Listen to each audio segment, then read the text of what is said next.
السلام علیکم ورحمۃ اللہ وبرکاتہ۔ ان الحمد للہ نحمده ونستعینه ونستغفره ونعوذ باللہ من شرور انفسنا ومن سیئات اعمالنا من يهده الله فلا مضل له ومن يضلل فلا هادي له واشهد ان لا اله الا الله وحده لا شريك له واشهد ان محمدا عبده ورسوله اما بعد فان خير الحديث كتاب الله وخير الهدي هدي محمد صلى الله عليه وعلى آله وسلم وشر الأمور محدثاتها وكل محدثة بدعة وكل بدعة ضلالة وكل ضلالة في النار۔ قال الله تبارك وتعالى قل هل ننبئكم بالأخسرين أعمالا الذين ضل سعيهم في الحياة الدنيا وهم يحسبون أنهم يحسنون صنعا۔ تمام تعریف اللہ رب العالمین کے لیے ہے جس نے اس دینی مجلس میں ہم سب کو جمع ہونے کی توفیق دی۔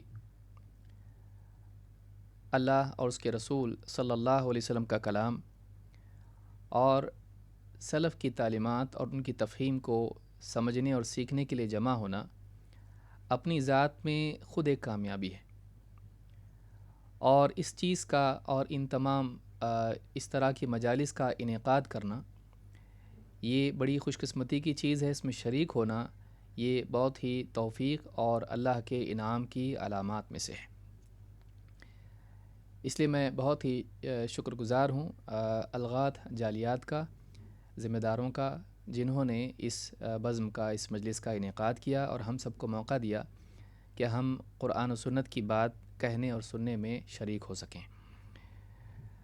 خاص طور سے شیخ مقصود حسن فیضی حفظہ اللہ کا، جنہوں نے اس پروگرام کے تعلق سے اجازت دی اور ہم سب کا اس میں حوصلہ افزائی کی، اور شیخ عبدالسلام عمری مدنی حفظہ اللہ کا بھی، جنہوں نے اس بزم کا انعقاد کیا اور اس کے روح رواں ہیں۔ تو ہمارا جو عنوان ہے، جو سلسلہ ہمارا یہ دروس کا یا اس ورکشاپ کا جاری رہے گا انشاءاللہ، تو اس عنوان میں ایک مختصر سا کتابچہ ہے، اس تعلق سے ہم کو دیکھنا ہے کہ علم کے حصول کے کیا آداب ہیں۔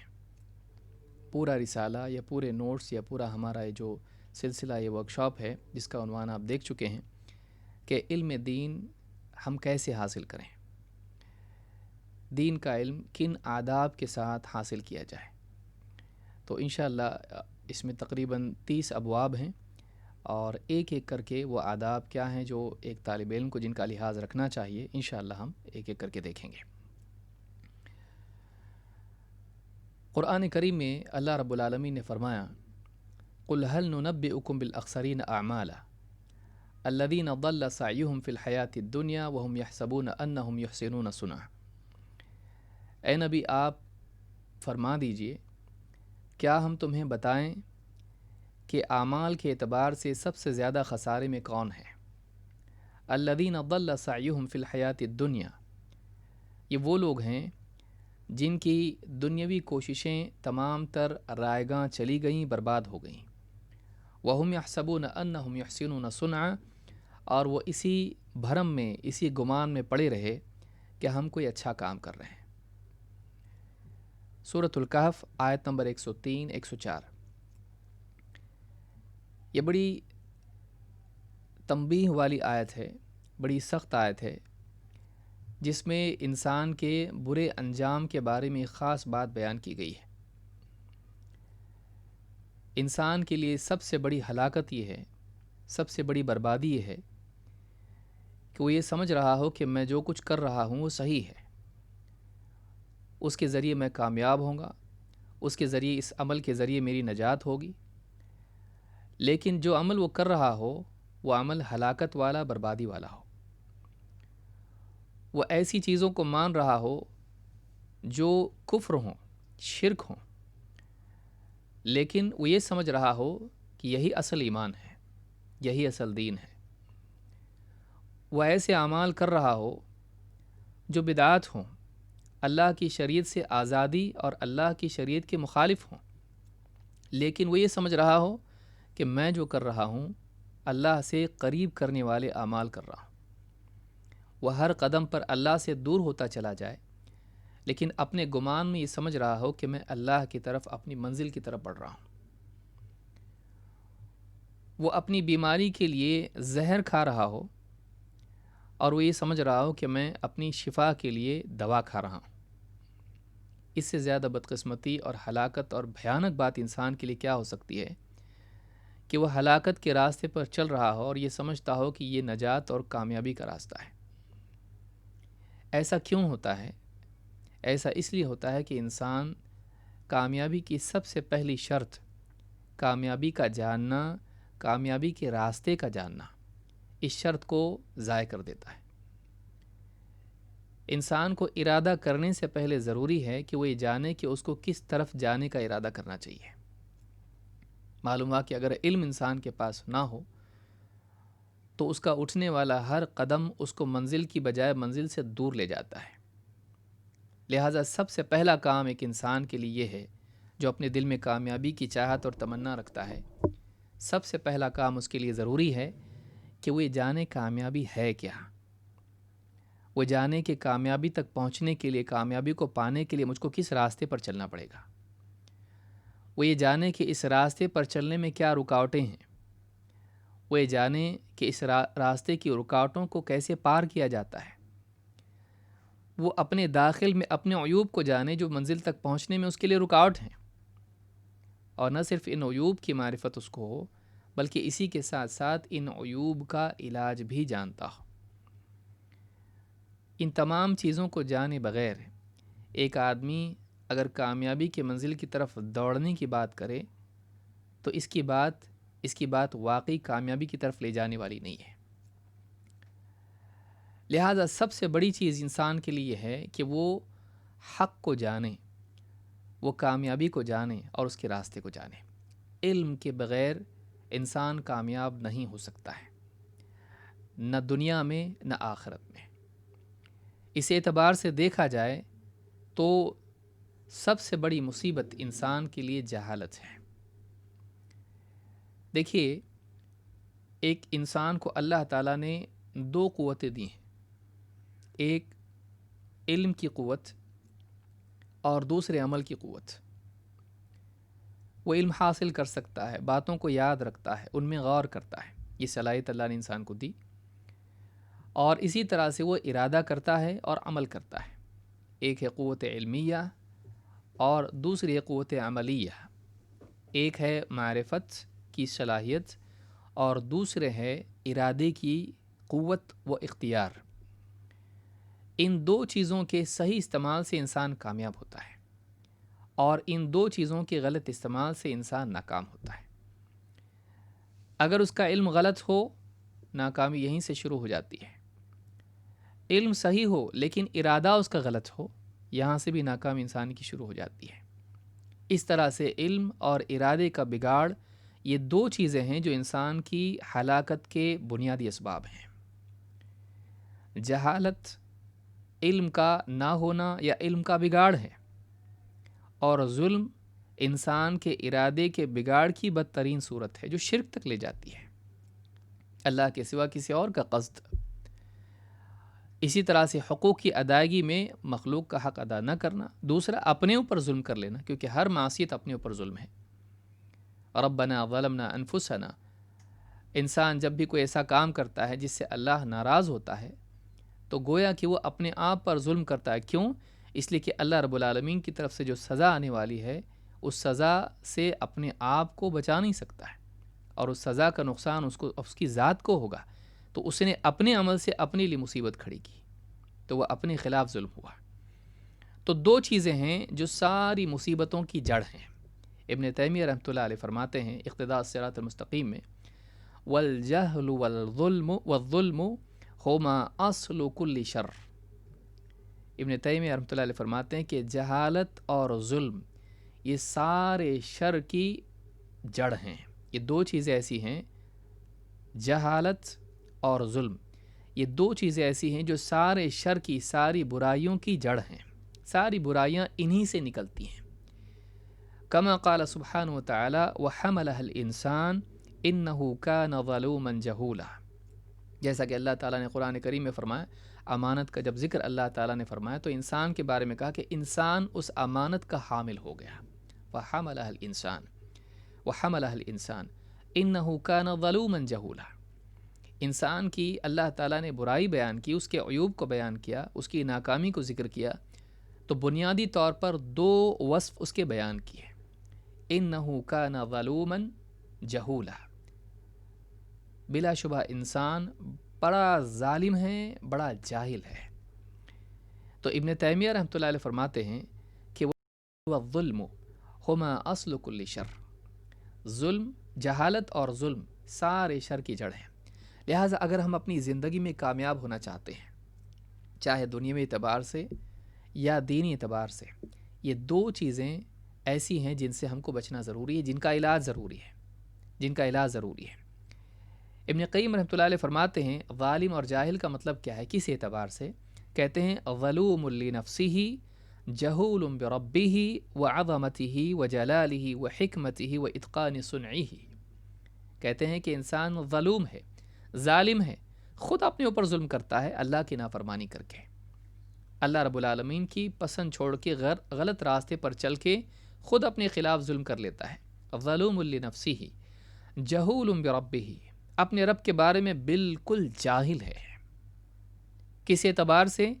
اللہ کی عظمت کو نہیں جانتا، وعظمتہ وجلالہ، اس کے جلال کو نہیں جانتا، اس کی تعظیم کو نہیں جانتا، اور وحکمتہ، اس کی حکمت کو نہیں جانتا، نہ شرعی نہ کونی، واتقان صنعہ، اور کس طرح اس نے تمام مخلوقات کو بہترین طور پر پیدا کیا ہے، ظاہری اعتبار سے بھی، باطنی اعتبار سے بھی، اور اپنے حال کے اعتبار سے بھی، اور اپنے مقصود کے اعتبار سے بھی۔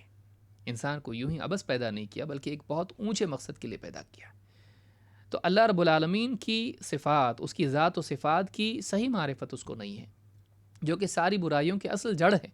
جس نے اپنے رب کو نہیں پہچانا، ستاروں کو پہچان کے، آسمان و زمین کو پہچان کے، جھرنے نالے اور جانور اور انسان سب کو پہچان کے فائدہ کیا ہے؟ اپنے سارے رشتہ داروں کو پہچانا، لیکن اللہ سے اس کا اپنا کیا رشتہ ہونا چاہیے، کیا تعلق ہونا چاہیے، اس کو نہیں جانا تو اس نے کیا جانا؟ تو سب سے بڑی مصیبت انسان کے لیے جہالت ہے، ناکامی کی اصل وجہ یہ ہے۔ اور اگر دیکھا جائے تو اسی جہالت کے اندھیرے سے ظلم کے اندھیرے پیدا ہوتے ہیں۔ جب انسان کو معلوم ہی نہیں ہوگا کہ رب کا حق اس پر کیا ہے تو حق ادا نہیں کر پائے گا، ظالم ہوگا۔ ان الشرک لظلم عظیم، اس ظلم کا ارتکاب کرے گا کہ اللہ کا حق کسی اور کو دے گا۔ جب مخلوقات کے حقوق کو نہیں جانے گا تو ظاہر بات ہے کہ اپنی عقل سے فیصلے کرے گا، میراث بتائے گا سب کو برابر دے دو، بیٹوں کو بھی اور بیٹیوں کو بھی، تو بیٹوں کا حق بیٹیوں کو دے دے گا، یا پھر بیوی کا حق اس کو نہیں دے گا، یا اس طرح سے ظلم کا ارتکاب کرے گا۔ کبھی جہالت کی بنیاد پر جو کہ علمی جہالت ہے، اور کبھی جہالت کی بنیاد پر جو کہ عملی جہالت ہے، کہ انسان جانتے بوجھتے اللہ کا خوف نہ ہونے کی وجہ سے وہ کرے گا جو اس کو نہیں کرنا چاہیے۔ اور اللہ کا خوف کیوں نہیں؟ اس لیے کہ اللہ رب العالمین کی صحیح معرفت نہیں ہے۔ لہٰذا اللہ کی صحیح معرفت نہ ہونا انسان کے سے اس کی تقوی کو بھی چھین لیتی ہے، اس لیے کہ واقعی جب اللہ کی صحیح معرفت انسان کی زندگی میں آتی ہے تو اس کی زندگی میں تقوی آتا ہے، پرہیزگاری آتی ہے، وہ کسی پر ظلم نہیں کرتا ہے، نہ گناہ کر کے اپنے اوپر ظلم کرتا ہے، نہ دوسروں کے حقوق ضائع کر کے ان پر ظلم کرتا ہے، اور اس سے بڑھ کر اللہ کے حق میں بھی ظلم نہیں کرتا ہے، وہ اللہ کا حق اس کو دیتا ہے۔ لہٰذا ساری مصیبتوں کی جڑ جہالت ہے، اسی جہالت سے وہ ساری برائیاں جنم لیتی ہیں جو اپنے معاشرے میں ہم دیکھتے ہیں۔ اسی لیے شفاء العلیل میں ابن قیم رحمۃ اللہ علیہ نے کہا کہ اپنے اوپر بھی ظلم کرتا ہے اور اللہ کے معاملے میں جہالت کا ارتکاب کرتا ہے، جہالت میں مبتلا رہتا ہے، یہی ساری مصیبت کی جڑ ہے۔ ابن تیمیہ رحمۃ اللہ علیہ نے ایک اور بات کہی ہے، وہ یہ کہ جہالت بیماری ہے، اس کا علاج ضروری ہے۔ فرماتے ہیں اپنی کتاب مجموع الفتاوی میں ان کے جلد نمبر 10 صفحہ نمبر 94 پر یہ بات ہے۔ قرآن کریم کی ایک آیت ہے جس میں حدیث میں اللہ کے نبی صلی اللہ علیہ وسلم فرماتے ہیں هَلَّا سَأَلُوا إِذَا لَمْ يَعْلَمُوا فَإِنَّمَا شِفَاءُ الْعِيِّ السُّؤَالُ، جب انہیں معلوم نہیں تھا تو پوچھا کیوں نہیں؟ لوگ سفر میں گئے اور سفر میں ایک صاحب کو احتلام ہو گیا، جبکہ ان کے سر میں چوٹ آئی تھی سخت اور احتلام ہو گیا۔ اب انہوں نے لوگوں سے پوچھا کہ میرے لیے کوئی سبیل ہے، غسل تو کرنا پڑتا ہے معلوم ہے، لیکن سر میں چوٹ ہے، تو کیا کوئی راستہ ہے کہ غسل نہ کیا جائے یا کوئی شرعی اس میں رہنمائی ہے؟ جن لوگوں نے اس کا علم نہیں رکھتے تھے انہوں نے اصل کو بنیاد بناتے فیصلہ کر دیا، ان کے عذر کو اس کو ذرا بھی دھیان اس پر نہیں دیا، کہا کہ نہیں تم کو تو غسل کرنا پڑے گا۔ اب انہوں نے غسل کیا، سر میں پانی گیا، زخم خراب ہوا اور اسی زخم میں ان کی موت واقع ہو گئی، وہ صاحب ان کی موت واقع ہو گئی۔ جب اللہ کے نبی صلی اللہ علیہ وسلم کے پاس یہ بات آئی، آپ کی خدمت میں لوگ آئے اور یہ بات بیان کی، تو آپ نے فرمایا اَحَلَّا سَأَلُوا اِذَا لَمْ يَعْلَمُوا، کیوں انہوں نے پوچھا نہیں جب انہیں معلوم نہیں تھا؟ تو جب ان کو یہ مسئلہ معلوم نہیں تھا تو انہوں نے اس بارے میں معلوم کیوں نہیں کیا؟ اور آپ نے فرمایا فَإِنَّمَا شِفَاءُ الْعِيِّ السُّؤَالِ، اس لیے کہ جہالت کا علاج جہالت سے شفا پوچھنے میں ہے۔ اگر پوچھ لیتے تو ان کی جہالت زائل ہو جاتی، ان کو معلوم ہو جاتا کہ واقعی شرع اس میں فیصلہ کیا ہے کہ وہ آدمی سر چھوڑ دے، بقیہ جسم دھو کے غسل کر سکتا ہے، کافی اس کے لیے، جیسا کہ اور روایتوں میں بھی آیا، شیخ البانی نے بھی اس کو ذکر کیا تمام المنہ میں۔ تو یہاں آپ دیکھیں گے ابن ماجہ کی روایت ہے وہ، تو اس میں آپ دیکھیں گے کہ آپ صلی اللہ علیہ وسلم نے کہا کہ قتلوہ قاتلہم اللہ، مار ڈالا انہوں نے اس آدمی کو، مار ڈالا انہوں نے اس کو، اللہ ہلاک کرے انہیں۔ تو اللہ کے نبی صلی اللہ علیہ وسلم ناراض ہوئے، غصہ ہوئے، کیوں؟ اس لیے کہ انہوں نے لا علمی کی بنیاد پر فیصلہ کیا، اور آپ نے یہاں پر ایک خاص لفظ استعمال کیا ہے، آپ نے فرمایا فَإِنَّمَا شِفَاءُ الْعِيِّ السُّؤَالِ، اس لیے کہ جہالت کا علاج عین کے کسرہ کے ساتھ ہے، یہ دو معنی میں استعمال ہوتا ہے، ایک جہالت کے لیے اور دوسرے بولنے کی صلاحیت نہ ہونے کے لیے، کہ آدمی بول نہ پائے ٹھیک سے اپنی بات کو، دونوں معنی علماء نے ذکر کیے۔ تو النہایہ فی غریب الحدیث والاثر میں ابن الاثیر نے کہا ہے کہ اس سے مراد العی الجہل، اس سے مراد جہالت ہے، اور بعض علماء نے جیسے عون المعبود میں بھی ہے، شمس الحق عظیم آبادی رحمہ اللہ نے فرمایا، کہتے ہیں کہ العی بکسر العین وتشدید الیاء هو التحیر فی الکلام وعدم الضبط، کہ آدمی حیران ہو جائے، بول نہ پائے صحیح سے اپنی بات کو، اس کو بھی عی کہتے ہیں، اس لیے کہ مومنین کی صفات میں سے بیان کیا گیا ہے، لیکن بیان اور چرب زبانی جو ہے منافقین کی صفات میں سے آئی ہے۔ تو یہاں پر آپ نے فرمایا کہ جہالت کا علاج، جہالت سے شفا پوچھنے میں ہے۔ ابن قیم رحمۃ اللہ علیہ نے بھی الداء والدواء میں اس بات کو بیان کیا کہ ساری مصیبت کی جڑ جہالت ہے، اور یہ ایک بیماری ہے، جہالت ایک بیماری ہے۔ ابن تیمیہ رحمۃ اللہ علیہ فرماتے ہیں والمرض، غور کریں ان کی عبارت کیا ہے، والمرض دون الموت، بیماری موت سے کم ہوتی ہے، فالقلب يموت بالجهل المطلق ويمرض بنوع من الجهل، دو چیزیں ہیں، ایک تو ہے بیماری، دوسرے موت۔ اگر بیماری کا علاج نہ کیا جائے، بڑھ جائے، تو کبھی موت بھی اس میں واقع ہو جاتی ہے۔ تو کہتے ہیں کہ قلب کبھی بیمار ہوتا ہے اور کبھی مر بھی جاتا ہے۔ مطلق جہل انسان کو ہو تو دل مر جاتا ہے، ہر اعتبار سے جہل میں مبتلا تو انسان کا دل مر جاتا ہے۔ اور وَيَمْرَضُ بِنَوْعٍ مِّنَ الْجَهْلِ، اور بعض انواع ایسی جہالت کی، بعض قسمیں ایسی جہالت کی کہ اس سے دل بیمار ہو جاتا ہے۔ فَلَهُ مَوْتٌ وَمَرَضٌ وَحَيَاةٌ وَشِفَاءٌ، کہتے ہیں قلب کے کئی احوال ہوتے ہیں، دل مردہ بھی ہوتا ہے، بیمار بھی ہوتا ہے، زندہ بھی ہوتا ہے، اور اس کے لیے شفا بھی ہے۔ قلب کے لیے تمام احوال و اوصاف ہیں، موت، مرض اور حیات اور شفا۔ کہتے وہ حیاتہ و موتہ و مرضہ و شفاؤہ اعظم من حیات البدن و موتہ و مرضہ و شفائہ، کہتے ہیں کہ انسان کے دل کی زندگی اور موت اور اس کے مرض و شفا کا معاملہ اس کے جسم کی زندگی اور موت اور اس کی بیماری اور شفا کے معاملے سے زیادہ سنگین اور اہم ہے، بڑھ کر ہے۔ فلہذا مرض القلب اذا ورد علیہ شبہۃ او شہوۃ قوت مرضہ، کہتے ہیں کہ وَإِنْ حَصَلَتْ لَهُ حِكْمَةٌ وموعظة كانت من اسباب صلاحه وشفائه. کہتے ہیں کہ فلہذا مرض القلب، کہتے ہیں دل کا جو مرض ہے، بیماری ہے، یہ اس وقت ہوتی ہے جب اس پر شہوت یا شبہات کا ورود ہوتا ہے. دل پر جب شبہات آتے ہیں، ڈاؤٹس پیدا ہوتے ہیں، بیمار ہو جاتا ہے، عقیدے میں خرابی آ جاتی ہے. دوسرا مرض یہ کہ انسان کے دل پر شہوتوں کا ورود ہوتا ہے، شہوتیں پیدا ہوتی ہیں، انسان کا لالچ اس کو گناہوں تک لے جاتا ہے، حرام تک لے جاتا ہے. دل میں کسی غیر محرم کے دیکھنے کی چاہت اس کی نگاہوں کا بگاڑ پیدا کر دیتی ہے. دل کے اندر دشمنی کے جذبات انسان کی زبان سے گالی اور جھگڑا اور تہمتیں نکال دیتے ہیں. تو دل میں جب شہوات کی بیماری آتی ہے یا شبہات کی بیماری آتی ہے تو وہ بیمار ہو جاتا ہے. یہ بیماری سے دل اس میں مرض پیدا ہو جاتا ہے، اور اس کا مرض ان شہوات اور شبہات کی وجہ سے اور زیادہ قوی ہو جاتا ہے.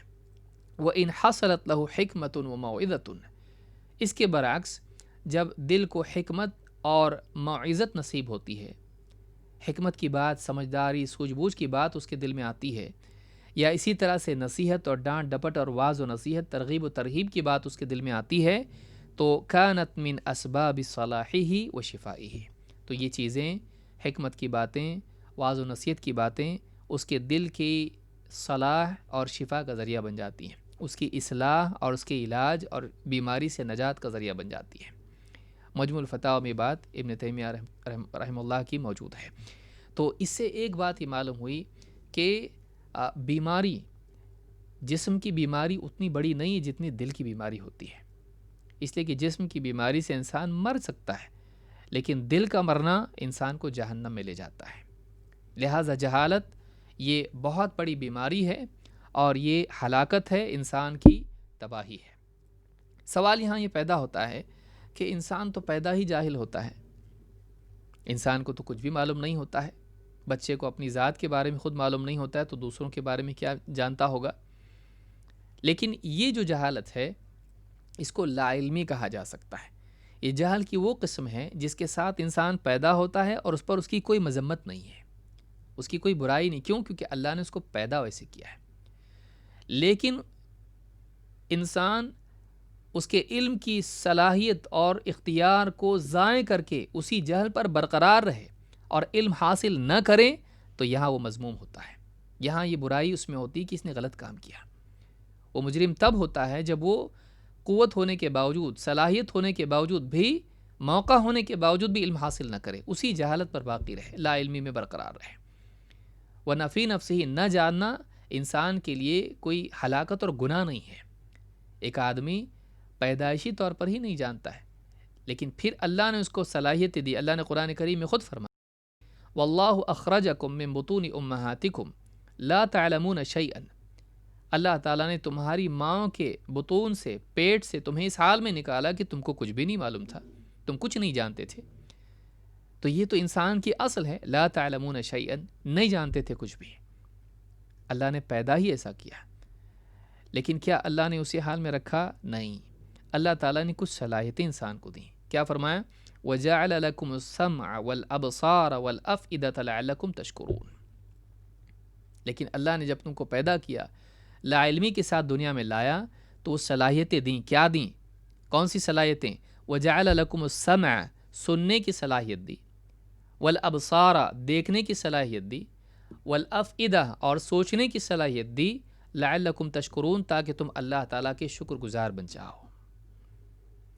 3 صلاحیتیں اللہ نے انسان کو دی. سننے کی، تاکہ وہ حق بات کو سنے، انبیاء کی دعوت کو سنے، اہل حق جو پکار کے حق بیان کر رہے ہیں اس حق کو سنے، اور اپنی آنکھوں سے آسمان و زمین کی نشانیوں میں غور کر کے اللہ کی عظمت کو معلوم کرے، اس کا احساس اور شعور حاصل کرے. ایام و لیالی، دن رات کے بدلنے میں اللہ رب العالمین کی حکمت کو اور اس کی قدرت کو دیکھے، اور اپنے اطراف ہونے والے واقعات، لوگوں کی موت، قوموں کا سزا پا کر برباد اور ہلاک ہونا، اور اسی طرح سے ایک کے بعد ایک بیماری، شفا، خوشی، غم وغیرہ جو بھی حالات ان سے عبرت لے، ان سے عبرت لے. تو یہ جو چیز ہے یہ دیکھنے کی صلاحیت انسان کو دی تاکہ وہ عبرت لے، وہ مشاہدہ کر کے اس علم کی اور تقویت کا ذریعہ بنائے اپنے اس مشاہدے کو، جو سنا ہوا تھا، دیکھا ہوا، اس کو اور پختہ کر دے۔ اور یہ کیسے ہوگا؟ والافئدہ، سینے میں اللہ تعالیٰ نے انسان کو دل دیا، سوچنے کی صلاحیت دی، تو کان سے سنی بات بھی دل میں گئی، آنکھ سے دیکھے ہوئے مشاہدے بھی دل میں گئے، اور دل نے اس کو پروسیس کیا، دل نے اس میں غور کیا، اور غور و فکر کر کے اس سے نتائج اخذ کیے، اور اس سے کیفیات پیدا کیں، اور اس سے انسان نے احساس اور شعور بیدار ہوا، اس کا نصیحت لی اس سے۔ یہ صلاحیت اللہ تعالیٰ نے انسان کو دی تاکہ انسان اچھی زندگی گزارے اور وہ کامیاب ہو۔ لعلکم تشکرون، تاکہ تم اللہ کا شکر کرنے والے بنو۔ کیوں؟ اس لیے کہ اللہ کی عظمت کا تعارف سنے گا، اور اللہ کی نشانیاں کائنات میں دیکھے گا، آیات جو سمعیہ ہیں جو نبی اور رسول لے کر آتے ہیں ان کو سنے گا، وہ آیات جو بصریہ ہیں جو آسمان و زمین میں پھیلی ہوئی ان کو دیکھے گا، تو ان آیات کے ذریعے سے، نشانیوں کے ذریعے سے اس کا قلب منور ہوگا، نہ صرف علم سے بلکہ ایمان سے بھی، ایمان کا نور بھی اس کو نصیب ہوگا۔ لعلکم تشکرون، اور جب ایمان کا نور اور معرفت نصیب ہوگی تو اللہ کو پہچانے گا اور اللہ ہی کا شکر کرے گا۔ انشکر لی ولی والدیک، اللہ کا بھی شکر کرے گا اور مخلوق کا بھی شکر کرنے والا بنے گا، حق ادا کرے گا اللہ کا، اللہ کو، بندوں کا بندوں کو۔ تو جہالت میں اللہ نے برقرار رہنے کے لیے نہیں کہا، پیدا کیا بغیر علم کے، صفر، لیکن پیدا ہونے کے بعد فطرت ایسی رکھی کہ وہ سیکھے، حق کو مانے۔ اسی لیے ہر بچہ فطرت پر پیدا ہوتا ہے، اور ان صلاحیتوں کے ساتھ پیدا کیا تاکہ ان صلاحیتوں کا استعمال کر کے وہ دین سیکھے، وہ علم حاصل کرے، حق کو جانے۔ اگر وہ نہیں کرتا ہے، اگر وہ نہیں سنتا ہے، یہاں ایک بات غور کریں کہ اللہ رب العالمین نے یعنی کان کو آنکھ سے پہلے ذکر کیا، لہٰذا معلوم ہوا کہ اس علم پر ترجیح ہے، ہمارا مشاہدہ بعد میں ہے، لیکن جو حق اللہ کی طرف سے آیا ہے، جو رسول پہنچاتے ہیں، جو دعوت ہم کو دیتے ہیں، وہ مقدم ہے، وہ علم ہمیشہ مقدم رہے گا اس مشاہدے پر جو ہم اپنے اطراف کر رہے ہیں، کیونکہ اس کی کئی توجیہات ہو سکتی ہیں، لیکن جو سنی ہوئی بات ہے وہ بعینہ ہی حق ہے اور وہ اللہ کی طرف سے آئی ہے۔ انسان کا مشاہدہ غلط بھی ہو سکتا ہے، تو اللہ نے اس کو پہلے بیان کیا تاکہ اس کی فضیلت لوگوں کے سامنے رہے۔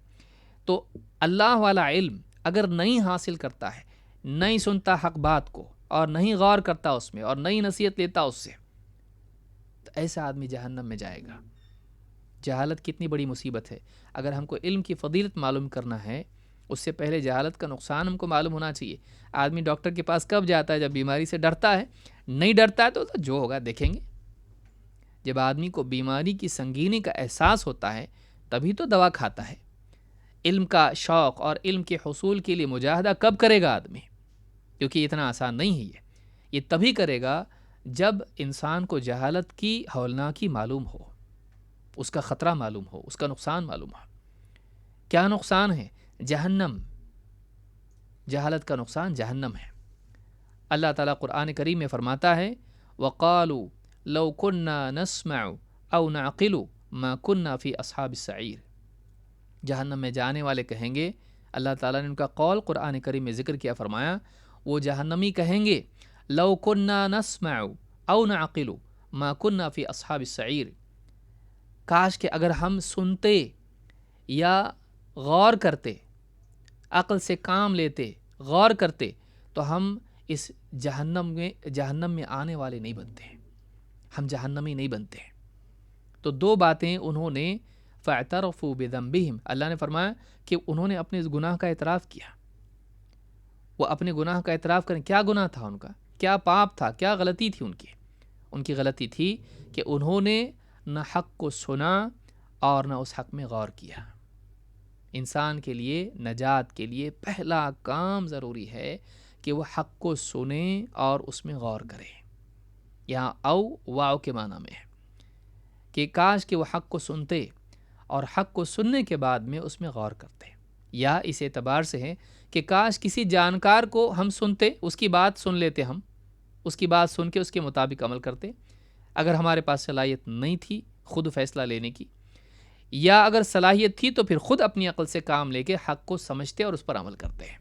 ہم نے دونوں بھی نہیں کیا، نہ جاننے والے کی بات مانی، نہ ہم نے خود سے غور کیا۔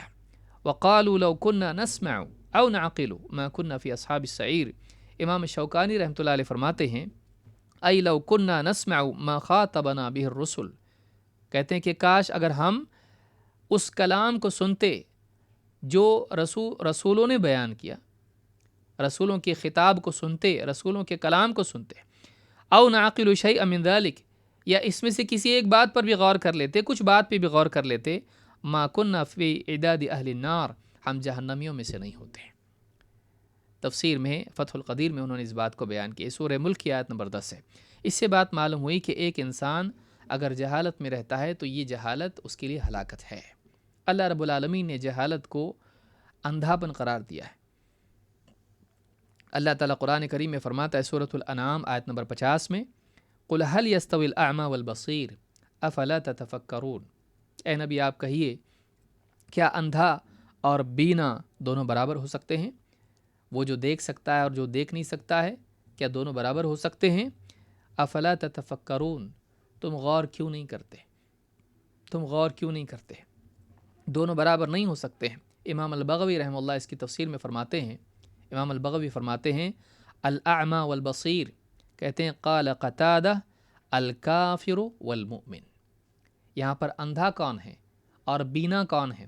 کہتے ہیں اندھا سے مراد کافر ہے اور بینا دیکھنے والا اس سے مراد مومن ہے، کیونکہ مومن اپنے علم اور ایمان کی روشنی میں دیکھتا ہے، کافر کے پاس نہ علم ہوتا ہے نہ ایمان ہوتا ہے، تو اندھے پن میں مبتلا ہوتا ہے۔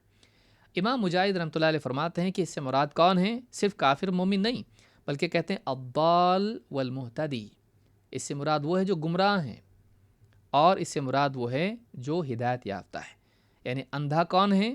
گمراہ، چاہے گمراہی اسے کفر تک لے جائے یا پھر کفر تک نہیں گیا لیکن پھر بھی گمراہ ہے، تو ایسا آدمی سے مراد ہے کہ وہ اندھا ہے۔ اور بینا کون ہے؟ دیکھنے والا، کہتے والمہتدی، جو ہدایت یافتہ ہے، جو اللہ کی طرف سے آئی ہوئی ہدایت کو اپناتا ہے، اس کی روشنی میں چلتا ہے، یہ بینا ہے۔ اسی طرح سے امام البغوی رحمۃ اللہ علیہ فرماتے ہیں وقیل الجاہل والعالم، کہتے اندھا اور بینا سے مراد جاہل اور عالم بھی کہا گیا ہے۔ ایک معنی علماء نے یہ بھی ذکر کیے ہیں کہ جاہل اندھا ہے اور علم والا بینا ہے۔ تو یہ جو تین باتیں ہیں تفسیر بغوی میں انہوں نے یہ بات کہی ہے، تو معلوم ہے کہ دیکھیے آپ اس کو یعنی ایک کے بعد ایک دوسری چیز کو دیکھیں گے کہ ایک وہ ہے بنیاد شروع کہاں سے ہوئی، اندھاپن کہاں سے شروع ہوتا ہے؟ جہالت۔ جہالت گناہوں تک لے جاتی ہے، گناہ میں بڑھتے بڑھتے بڑھتے بعض اوقات آدمی کفر تک بھی چلا جاتا ہے۔ کبھی جہالت کفر میں لے جاتی ہے، اور کفر میں جانے کے بعد آدمی پھر بے تحاشا گناہ پر گناہ کیے جاتا ہے اور گمراہ ہو کر دور کی گمراہی میں چلا جاتا ہے۔ تو گمراہی اور کفر اس کی بنیاد کیا ہے؟ جہالت۔ تو ایسا آدمی جو جاہل ہے، ایسا آدمی گناہوں میں اور کفر میں واقع ہوتا ہے۔ اللہ تعالیٰ قرآن کریم میں دوسرے مقام پر فرماتا ہے قل هل يستوي الذين يعلمون والذين لا يعلمون، اے نبی آپ فرمائیے کیا وہ لوگ جو جانتے ہیں اور وہ جو نہیں جانتے کیا برابر ہو سکتے ہیں؟ دونوں برابر نہیں ہو سکتے ہیں۔ انما يتذکر اولو الالباب، واقعی نصیحت تو وہی لوگ مانتے ہیں جو عقل مند ہیں۔ تو اس آیت سے بات معلوم ہوئی کہ اللہ کے نزدیک علم والا اور جس کے پاس علم نہیں ہے، یا جاہل اور عالم، دونوں برابر نہیں ہیں، دونوں برابر نہیں ہیں، نہ اپنے حال کے اعتبار سے نہ اپنے معال کے اعتبار سے۔ ظاہر بات ہے کہ جو جانتا ہے وہ غلط نہیں جاتا ہے، جو نہیں جانتا ہے وہ غلط بھی نکل جاتا ہے، اور اپنے معال کے اعتبار سے، آخرت میں اجر و ثواب کے اعتبار سے، بلکہ اپنے مقام کے اعتبار سے بھی اللہ کے نزدیک دونوں برابر نہیں ہیں، اجر و ثواب کے اعتبار سے بھی دونوں برابر نہیں ہیں۔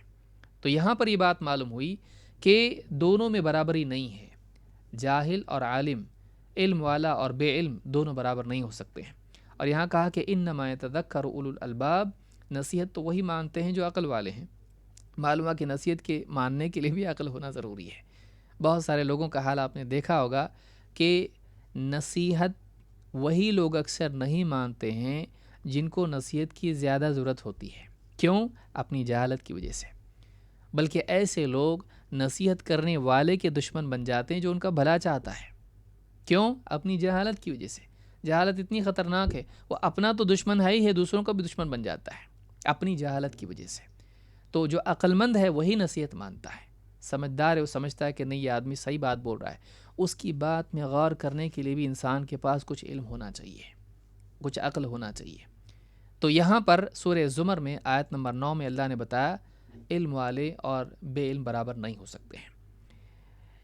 علم کے بغیر اگر ایک انسان نیکیاں کرے بھی، بعض لوگ کہتے ہیں کہ بھائی علم کب تک کریں گے؟ بھائی عمل کرو، اپنی زندگی کی اصلاح کرو، دوسرے سماج کی اصلاح کرو۔ بہت سارے لوگ جو ہیں دروس کو چھوڑ کے سوشل سروس کو زیادہ اہمیت دیتے ہیں۔ سیوا کرو بھائی، بعض اوقات یا کوئی کہتا کہ بھائی عبادت کرو، اصل تو اللہ نے عبادت کے لیے پیدا کیا، آپ لوگ تو علم ہی کرتے ہو۔ کہ بعض لوگ عابد ہوتے ہیں جو علم کی تنقیص کرتے ہیں، عبادت کرو علم نہیں۔ بعض لوگ لوگوں کے ہمدرد ہوتے ہیں، سماج کی سیوا، سماج کو بہتر بنانا، سماج کی اصلاح اور دعوت کے میدان میں بھی بعض اوقات، اور یا اسی طرح سے لوگوں کے معاشی اور دنیاوی مسائل کے لیے، چاہے وہ بیماری کے اعتبار سے ہو، چاہے وہ کھانے پینے کے لباس کے اعتبار سے ہو، اس کو زیادہ ترجیح دیتے ہیں۔ لیکن حسن بصری رحمۃ اللہ علیہ کا جملہ اگر آدمی اس پر غور کرے، اس کی سمجھ میں آئے گا کہ ایسا آدمی جو علم کے بغیر کسی بھی میدان میں اترتا ہے وہ فائدے سے زیادہ نقصان کرتا ہے۔ حسن بصری رحمۃ اللہ علیہ فرماتے ہیں العامل علی غیر علم کالسالک علی غیر طریق۔ علم کے بغیر عمل کرنے والا ایسا ہی ہے جیسے صحیح راستہ چھوڑ کے کہیں اور نکل جانے والا۔ راستہ چھوڑ کے چلنے لگا، گاڑی چھوڑ کے راستہ چلے تو کہیں گڑبڑ ہوتا ہے، نقصان میں ہوتا ہے، کھائی میں چلا جائے گا۔ تو جو علم کے بغیر عمل کرتا ہے یہ ایسا ہے جیسے راستہ چھوڑ کے چلنے لگے، سیدھا راستہ، صحیح راستہ چھوڑ کے چلنے لگے۔ والعامل علی غیر علم، والعامل علی غیر علم ما یفسد اکثر مما یصلح۔ علم کے بغیر عمل کرنے والا جس شخص کے عمل کی بنیاد علم پر نہ ہو، یعنی صحیح علم پر، نبوی علم پر نہ ہو، ربانی علم پر نہ ہو، کیا ہوگا؟ فرماتے ہیں ما یفسد اکثر مما یصلح، ایسا آدمی اصلاح سے زیادہ فساد ہی کرتا ہے، سدھار سے زیادہ بگاڑ لاتا ہے۔ اسی لیے آپ دیکھیے دنیا میں، آپ دیکھیے کوئی آدمی علاج کرنا چاہ رہا ہے، ہمدرد ہے لوگوں کا، لیکن اس کے پاس علاج کا علم نہیں ہے۔ اب اگر وہ مریض کو دوا دے یا اس کا آپریشن کرے تو ایسا آدمی جب اس کو علم نہیں ہے تو وہ پہلے سے زیادہ چھوٹی بیماری کو بڑی بیماری بنا دے گا، بلکہ انسان کی ہلاکت بھی واقع ہو سکتی ہے۔ اور ہوا ایسا ہوتا ہے کہ ایک آدمی کسی کو نسخہ بتا دیتا ہے لیکن اس آدمی کے کمپلیکیشنز وہ نہیں جانتا، اس کے مسائل اور ہوتے ہیں، یہ دوا اس کو نہیں چلتی ہے، جہالت میں دوا بتا دیتا ہے، وہ دوا کھا کے وہ آدمی بجائے اس کو شفا ملنے کے ہلاک ہو جاتا ہے۔ کیوں؟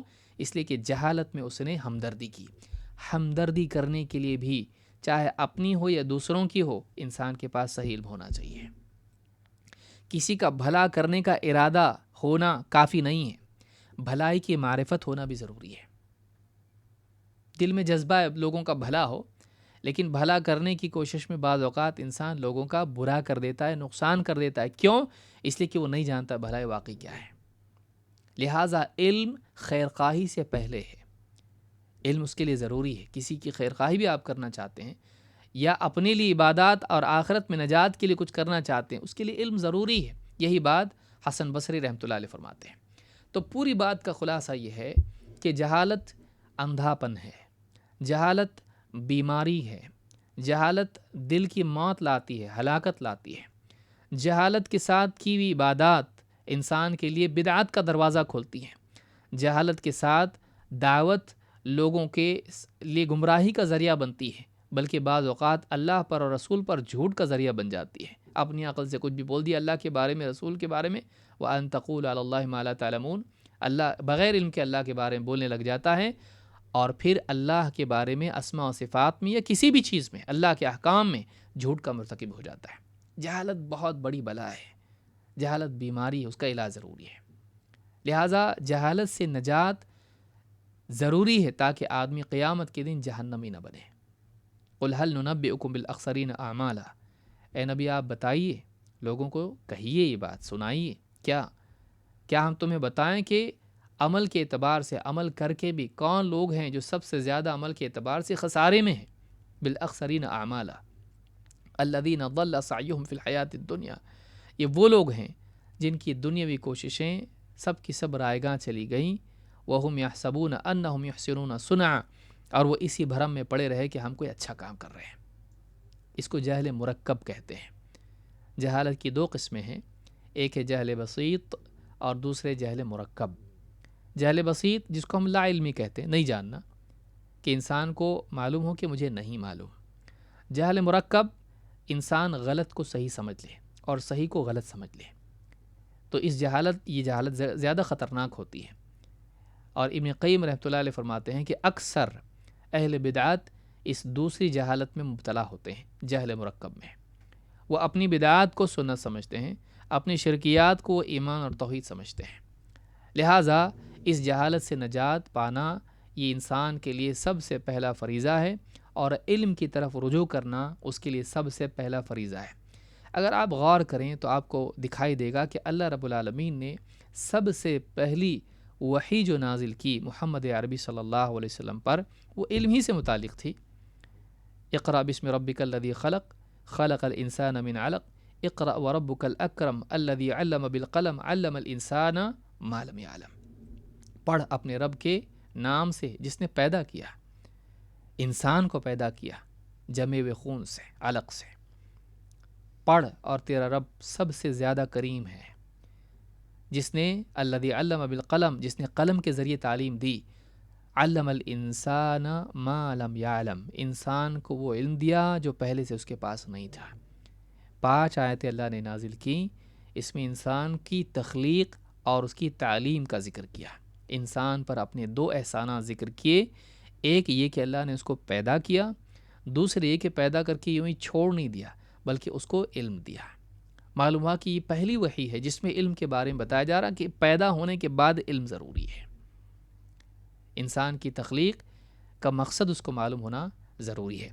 تو یہ علم کی اہمیت ہے۔ آئیے دیکھتے ہیں دوسری اس میں پہلی فصل میں ہم کہ علم اور اہل علم کی فضیلت کیا ہے۔ جب کسی چیز کی فضیلت معلوم ہوتی ہے تو اس کی رغبت بھی دل میں پیدا ہوتی ہے۔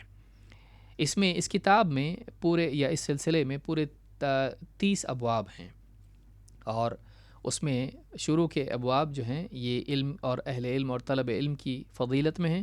اس کے بعد علم کے آداب ہیں کہ ہم علم کیسے حاصل کریں۔ تو پہلے تو ہم کو علم معلوم ہونا چاہیے واقعی، اور علم کی فضیلت معلوم ہونا چاہیے۔ پھر اس کے بعد علم کیا ہے، اور علم حاصل کرنے میں کن اصول و ضوابط کا اہتمام ہم کو کرنا چاہیے، کیسے ہم علم حاصل کریں، کیا رکاوٹیں اس میں جو انسان کے علم کو برباد کر دیتی ہیں، کیا چیز ہیں جو علم کے باوجود انسان کو نقصان پہنچاتی ہیں، علم کے لیے کیا چیزیں ایسی ہیں جو اس کے زیبا اس کو نہیں دیتی ہیں۔ تو یہ جو چیزیں ہیں یہ ساری چیزیں انشاءاللہ ان دروس میں ہم سمجھنے کی کوشش کریں گے۔ سب سے پہلے ہم دیکھتے ہیں کہ فی نفسی ہی علم کی کیا فضیلت ہے، پھر علم والوں کی کیا فضیلت ہے، پھر علم حاصل کرنے والوں کی کیا فضیلت ہے۔ یہ 3 طبقے ہیں فی نفسی ہی، ایک علم، دوسرا پہلا طبقہ عالم، اور دوسرا طالب علم۔ عالم نہیں ہوگا تو طالب علم نہیں ہوگا، اس لیے اللہ نے براہ راست رسول کو سکھایا اور آپ نے صحابہ کو سکھایا۔ تو یہ دونوں طبقے ہیں، طالب علم اور علماء، ان کی کیا فضیلت ہے۔ سب سے پہلے علم کی فضیلت، اللہ کے نبی صلی اللہ علیہ وسلم فرماتے ہیں فضل العلم احب الی من فضل العبادہ۔ فضل یہاں مراد زائد ہے یا نفل ہے۔ زیادہ علم، زائد علم میرے نزدیک زائد عبادت سے بہتر ہے، افضل ہے۔ یعنی ایک آدمی فرائض کا اہتمام کرنے لگے، اب اس کے بعد اس کے پاس اوقات ہیں، صلاحیت ہے، استعداد ہے، وہ کیا کرے؟ ایک تو یہ کہ وہ عبادت کریں، دوسرے یہ کہ وہ علم کے حصول میں لگے۔ دونوں میں سے اگر ایک ہی کو چننا پڑے تو زیادہ افضل کیا ہے؟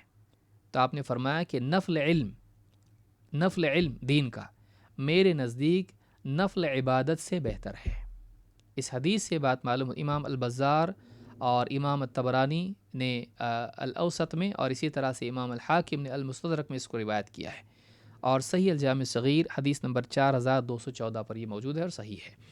اس حدیث سے بات معلوم ہوتی کہ علم کی عبادت پر فضیلت ہے۔ ایسے کیسے؟ ایک آدمی تہجد پڑھ رہا ہے، کیا وہ اس سے افضل وہ آدمی ہے جو قرآن میں سے کچھ تفسیر پڑھ رہا ہے یا حدیث کی کتاب پڑھ رہا ہے یا فقہ یا اسی طرح سے اور بھی علوم پڑھ رہا ہے جو دینی علوم ہیں؟ کیا وہ افضل ہے اس سے؟ یقیناً وہ افضل ہے۔ امام احمد کا بھی جملہ مشہور ہے، کہتے ہیں کہ جس آدمی کی نیت خالص ہو اس کے لیے علم سے بڑھ کے کوئی عبادت یا کوئی عمل نہیں ہے۔ کیوں ایسا؟ اس لیے کہ عبادت کا فائدہ اپنی ذات پر واپس آتا ہے۔ عبادت کا فائدہ کہ تہجد پڑھ رہے ہیں، کس کو فائدہ ہوگا بھائی؟ یہ عبادت کرے گا جنت میں جائے گا، لیکن علم کا فائدہ اس کی اپنی ذات کے ساتھ ساتھ دوسروں کو بھی ہوتا ہے۔ جب ایک آدمی حق کو معلوم کرتا ہے تو اس پوزیشن میں ہوتا ہے کہ دوسروں کی رہنمائی کر سکے، پھر وہ عبادت کرنے والے کو بتا سکتا ہے کہ تو جو عبادت کر رہا ہے اس سے افضل یہ عبادت ہے، اس وقت یہ نہیں یہ کرنا چاہیے۔ پھر وہ غلط عبادت کرنے والے کو بتا سکتا ہے کہ تیری عبادت غلط ہے، اس کی بھرپائی ایسی ہے، سجدہ ایسا ہو کر، اس لیے کہ تیری عبادت نماز خراب ہوئی، تیری نماز نہیں ہوئی، واپس سے پڑھ۔ پھر وہ لوگوں کو حقوق آپس میں بتا سکتا ہے کہ کس کا کس پر حق کیا ہے۔ اس اعتبار سے لوگوں کو ترغیب دے کر رہنمائی کر سکتا ہے، بے عمل کو عمل والا بنا سکتا ہے۔ کیسے؟ رہنمائی اور نصیحت کے ذریعے سے، اور وہ سارا ثواب جو ہے خود سمیٹ سکتا ہے، زیادہ ثواب ملا، اور ان کو نفع پہنچا سکتا ہے، وہ بھی دیندار بن گئے۔ لیکن اپنی عبادت میں یہ نہیں ہوتا ہے۔ رات کے اندھیرے میں اٹھ کے تہجد پڑھ رہا ہو تو اس کا فائدہ ہے، وہ بھی ضروری ہے، لیکن جب بات آتی کہ یہ افضل کہ وہ افضل، دونوں میں کیا افضل ہے، تو بلا شبہ دونوں میں افضل علم ہے۔ علم کے لیے کوشش کرنا، علم کا حصول اور علم میں لگنا، یہ زیادہ بہتر ہے نفل علم۔ تو فرض علم کتنا زیادہ ضروری ہوگا انسان کے لیے، اور اس کی کتنی زیادہ فضیلت ہوگی۔ تو اس حدیث سے بات معلوم ہوتی ہے کہ علم کی فضیلت عبادت پر ہے۔ اسی لیے آپ دیکھیں گے کہ بہت سارے عبادت گزار بدعات میں مبتلا ہوتے ہیں، عجیب عجیب وظیفے پڑھتے ہیں، عجیب عجیب نمازیں پڑھتے ہیں، عجیب عجیب روزے رکھتے ہیں اور خرافات میں مبتلا ہوتے ہیں، بلکہ بعض اوقات ان کی جہالت انہیں بدعقیدگی تک لے جاتی ہے۔ علم کی وجہ سے آدمی ان تمام ہلاکتوں سے محفوظ رہتا ہے۔ اسی لیے آپ نے آیت سنی کہ سب سے زیادہ عمل کر کے بھی کون خسارے میں ہے، کہ جنہیں معلوم ہی نہیں تھا کہ ہم غلط کام کر رہے ہیں، وہ غلط کام کر رہے تھے لیکن سمجھتے رہے کہ ہم اچھا کام کر رہے ہیں۔ تو یہ کیوں ہوا؟ جہالت کی وجہ سے۔ علم والا اس سے خود بھی محفوظ رہتا ہے، دوسروں کو بھی بچاتا ہے۔ علم کا فائدہ موت کے بعد بھی ہوتا ہے۔ آدمی موت کے بعد عمل نہیں کر سکتا، لیکن علم کا فائدہ موت کے بعد بھی ہوتا ہے۔ اللہ کے نبی صلی اللہ علیہ وسلم فرماتے ہیں اذا مات الانسان انقطع عنہ عمله الا من ثلاثہ، جب انسان مر جاتا ہے تو اس کے اعمال کا سلسلہ منقطع ہو جاتا ہے، ہاں مگر تین چیزیں مرنے کے بعد بھی جاری رہتی ہیں۔ کیا ہے وہ؟ الا من صدقۃ جاریہ، سوائے اس صدقے کے جو صدقے جاریہ ہو، ایسا صدقہ کر جائے جو اس کے مرنے کے بعد بھی اس کا نفع لوگوں کو باقی رہے، جیسے کنواں یا پیڑ، اس نے اپنی زندگی میں دعایا یا پیڑ لگایا اور اس کا پانی لوگ پی رہے ہیں، پھل کھا رہے ہیں، مرنے کے بعد تو یہ ثواب اس کو ملتا رہے گا کیونکہ عمل اس کا تھا۔ او علم ينتفع به، یا پھر اپنے پیچھے ایسا علم چھوڑ جائیں جس سے لوگوں کو فائدہ ہوتا رہے، ایسی کتاب لکھ دیا جسے لوگ پڑھتے رہیں اور اس سے ہدایت پاتے رہیں، اس سے لوگ اپنی اصلاح کرتے رہیں، تو اس کا عمل تھا، مرنے کے بعد بھی کتاب باقی رہی یا خطاب باقی رہا تو اس کا فائدہ اس کو ہوتا رہے گا۔ او ولد صالح يدعو له، یا پھر اپنے بعد نیک اولاد چھوڑ جائے جو اس کے لیے دعا کرتی رہے۔ نیک اولاد کیوں؟ اس لیے کہ دعا کرے گی، اگر خود ہی گناہ گار ہے دوسرے کے حق میں، کیا اس کی دعا قبول ہوگی؟ اور اگر وہ نیک نہ ہوگی تو دنیا میں لگ جائے گی، بجائے دعا کرنے کے لعنتیں کرے گی کہ ہمارے لیے کچھ پیسہ نہیں چھوڑا، پیچھے جائیداد نہیں چھوڑی۔ نیک ہوگی تو احسان مندی کے جذبات کے ساتھ یاد کر کے دعا کرے گی۔ تو صحیح مسلم میں حدیث موجود ہے، کتاب الوصیہ میں، حدیث نمبر 1631۔ تو اس حدیث سے بات معلوم ہے کہ تین چیزیں مرنے کے بعد بھی انسان کے اعمال میں جاری رہتی ہیں، اس کا ثواب پہنچتا رہتا ہے، صدقہ جاریہ، اور دوسرا علم نافع، اور تیسرے نیک اولاد۔ تو علم نفع پہنچانے والا علم، اس کا ثواب مرنے کے بعد بھی، فائدہ مرنے کے بعد بھی انسان کو ہوتا ہے۔ بلکہ اگر غور کریں تو علم نافع میں بعض وہ دنیاوی علوم بھی شامل ہو جا سکتے ہیں جن کا نفع لوگوں کو ہو۔ مثال کے طور پر حساب کا علم ہے، یہ نفع والا علم ہے۔ کیوں؟ اس لیے کہ حساب کے علم کے ذریعے سے ایک انسان مہینوں کی گنتی ہو، یا اسی طرح سے روزوں کی گنتی ہو، حج کے معاملات ہوں، یا اسی طرح سے جائیداد کے مسائل ہوں، کئی حساب، زکوٰۃ کا حساب ہے، آدمی کر سکتا ہے۔ تو نفع والا علم چاہے دنیاوی ہو، اگر دین کے لیے نفع بخش ہو یا لوگوں کے لیے خیر اس سے وجود میں آتی ہو، جیسے فریج بنانا، پنکھے بنانا، گاڑی، موٹر، مائک اور یہ جو سارے ٹیکنالوجی ہے، یہ سارا جو علم ہے اگر آدمی اپنے پیچھے چھوڑے، اگر وہ مومن ہو، اس کا ثواب اس کو مرنے کے بعد بھی ملتا رہے گا۔ کتنی بڑی چیز ہے، علم اتنی بڑی نعمت ہے۔ آخری زمانے کے بارے میں ایک اور بات اللہ کے نبی صلی اللہ علیہ وسلم نے بتائی، جس سے علم کی اہمیت معلوم ہوتی ہے، اور واقعی آج اس کو ہم بہت اچھے سے سمجھ سکتے ہیں۔ اللہ کے نبی صلی اللہ علیہ وسلم فرماتے ہیں، اصبحتم فی زمان کثیر فقہاؤہ قلیل خطباؤہ، تم ایک ایسے زمانے میں ہو جس میں فقہا بہت ہیں، دین کا گہرا علم رکھنے والے لوگ بہت ہیں، قلیل خطباؤہ، بیان کرنے والے کم ہیں، خطیب جو ہوتے ہیں یہ کم ہیں۔ فقہا لوگوں کے مسائل میں رہنمائی دینے والے، غور فکر کر کے قرآن و سنت میں فیصلہ کرنے کی صلاحیت رکھنے والے بہت ہیں، ہاں بیان کرنے والے کم ہیں۔ قلیل سؤالہ کثیر معطوہ، سوال کرنے والے تھوڑے ہیں لیکن جواب دینے والے زیادہ ہیں، یا دوسرے معنی میں مانگنے والے کم ہیں اور عطا کرنے والے زیادہ ہیں، چاہے مال کے اعتبار سے ہو یا علم کے اعتبار سے ہو، لیکن چونکہ پس منظر علم ہی کا ہے لہٰذا وہ زیادہ معنی مناسب دکھائی دیتے ہیں۔ آپ فرماتے ہیں العمل فیہ خیر من العلم، اس دور میں عمل کرنا علم سے بہتر ہے، یعنی العمل فیہ، اب سارا علم تو آ گیا، اب مزید علم میں لگنے کی بجائے اب عمل کرو، اب عبادات میں لگو، لوگوں کے حقوق کی ادائیگی میں لگو، دین کی خدمت میں لگو۔ تو العمل فیہ خیر من العلم، اس دور میں اب عمل کرنا، چونکہ فقہا ہو چکے ہیں لوگ اور زیادہ تر فقہا ہیں، اب کیا کرو؟ اب عمل کرنا زیادہ بہتر ہے مزید علم سے۔ تو یہاں یہ بات بتائے گی۔ پھر کہا وَسَيَأْتِي زَمَانٌ، ایک زمانہ ایسا بھی آئے گا، قلیل فقہاؤہ، جس میں فقہا کم ہو جائیں گے، کثیر خطباؤہ، بیان بازی کرنے والے بڑھ جائیں گے، خطبہ بڑھ جائیں گے اور فقہا کم ہو جائیں گے، کثیر سؤالہ قلیل معطوہ، پوچھنے والے بڑھ جائیں گے، جواب دینے والے کم ہو جائیں گے، صحیح جواب دینے والے، ورنہ جواب دینے والے تو ایسے بھی ہوتے ہیں، صحیح جواب دینے والے کم ہو جائیں گے۔ اور آپ نے فرمایا العلم فیہ خیر من العمل، اس دور میں علم میں مشغولیت عمل میں مشغولیت سے زیادہ بہتر ہوگی، علم اس دور میں عمل سے بہتر ہوگا، یعنی اس دور میں زیادہ ضروری ہوگا کہ صحیح علم حاصل کرو۔ کیوں؟ کیونکہ گمراہیوں کے دروازے کھل چکے ہوں گے، کوئی بھی کھڑا ہوگا، بیان کرے گا یہ صحیح ہے، وہ حلال ہے، وہ ایسا کرو، یہ راستہ شارٹ کٹ جنت کا بتا رہا ہوں میں، ہمارے پاس آ جاؤ، ہم زیادہ ہیں، فلاں ہیں، بولنے والے بڑھ جائیں گے، ہر دروازے پر جو ہے جہنم کے لوگ کھڑے ہوں گے اور بلا رہیں گے، دعات علی ابواب جہنم، جہنم کے دروازوں پر کھڑے ہو کر لوگ پکارنے والے دعات ہوں گے۔ آدمی کنفیوز ہو جائے گا، اس کی سنیں یوٹیوب کا یہ چینل صحیح ہے کہ وہ صحیح ہے، اس کا بیان صحیح کہ اس کا بیان صحیح، یہ پوسٹ آئی فیس بک پہ، وہ پوسٹ آئی واٹس ایپ پہ، کیا صحیح ہے کیا غلط ہے، کنفیوز ہو رہا ہوں۔ تو ایسا حال لوگوں کا ہو جائے گا کہ لوگ پریشان ہوں گے، اس وقت میں سوالات بڑھ جائیں گے، نئے نئے حالات بدلتے جائیں گے اور لوگوں کے سوالات بڑھ جائیں گے، جواب دینے والے کم ہوں گے۔